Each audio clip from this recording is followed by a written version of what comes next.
2 кастрычніка 1413 году у замку Гарадло на заходнім Бугу была падпісана дамова паміж каралеўствам польскім і вялікім княствам літоўскім, якая увайшла ў гісторыю пад назвай Гарадзельскай уніі. Гэта была не зусім унія, гэта было нешта іншае, на мой погляд. Вялікі князь Вітаўт вырашаў 3 задачы і таму пайшоў на гэтую дамову. Па-першае, як мы ведаем, у ліпені 1410 году войскі Вялікага княства літоўскага і польскага каралеўства пабілі тэўтонцаў, рыцараў тэўтонскага ордэна ды іх хаўруснікаў пад Грунвальдам. Гэта была моцная параза рыцараў-манахаў. І першая задача таму перад Вітаўтам, якая была, это супакоіць Рым, папу рымскага і рымскую курую так званую, бо яны былі вельмі засмучаныя і раззлаваныя гэтай перамогай. Чаму? Таму што хто перамог? З іх пункту гледжання. Перамаглі, перш за ўсё, схізматыкі. Это значит праваслаўныя. Праваслаўныя з Вялікага княства, з Украіны, з Масковіі. Там я маю на ўвазе смаленскіх ваяроў да новгародскіх, перамаглі каталікоў. І трэба было супакоіць Рым і паказаць ім, што нічога дрэннага не адбылося. А гэта патрабавала пайсці на нейкія саступкі каталікам. Вось першая задача. Другая задача – гэта была пацвердзіць ваенна-палітычны хаўрус Літвы і Польшчы, бо пасля таго, як был падпісаны ў 1411 годзе мірная дамова з тэўтонскім ордэнам, новы вялікі магістр Генрых фон Плауэн вельмі энергічна пачаў адраджаць вайсковую моц ордэну.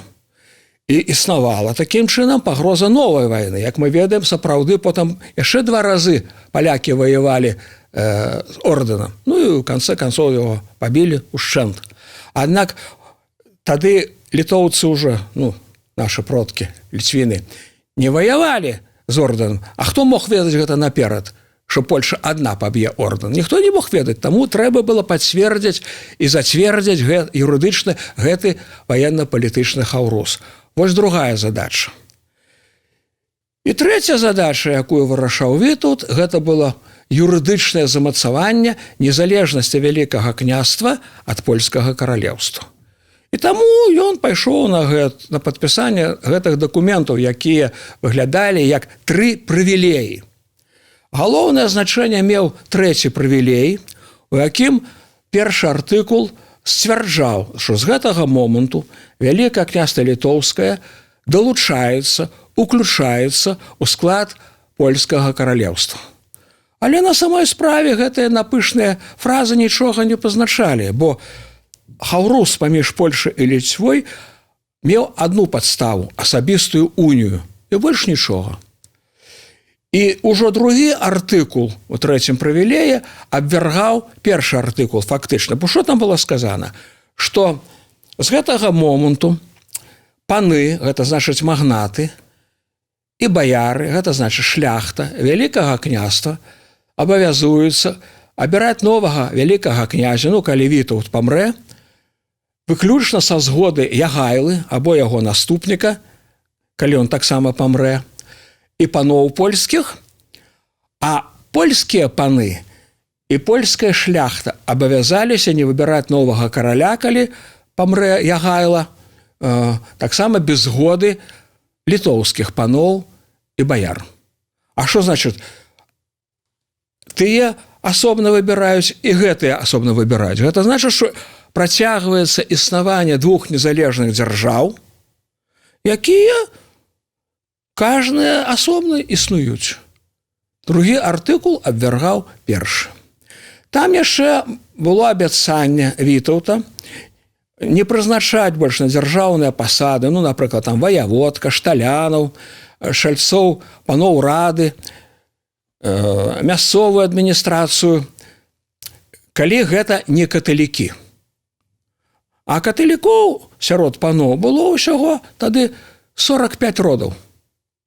Абсалютная большасць былі праваслаўныя ў тыя часы, на пачатку 15 стагоддзя. І таксама гэта былі толькі словы, каб супакоіць Рым. Таму на самой справе ніякага аб'яднання не было. Большае значэнне меў іншы прывілей, згодна з якім 47 польскіх магнатаў давалі свае гербы літоўскім баярам. Не 47 там узялі гэтыя гербы, 45 родаў, і гэта параўнала іх у правах з польскай шляхтай.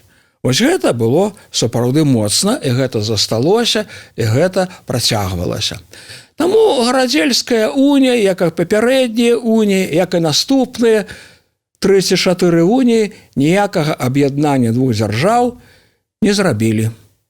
І толькі Люблінская унія 1569 году магла аб'яднаць дзве дзяржавы, так мы ведаем, нашы дзяржаўныя дзеячы, Аштольды, Радзівілы, Сапегі зрабілі ўсё магчымае і немагчымае, каб гэтага не адбылося. І Вялікае княства Літоўскае існавала да 1795 году. Вось такая справа.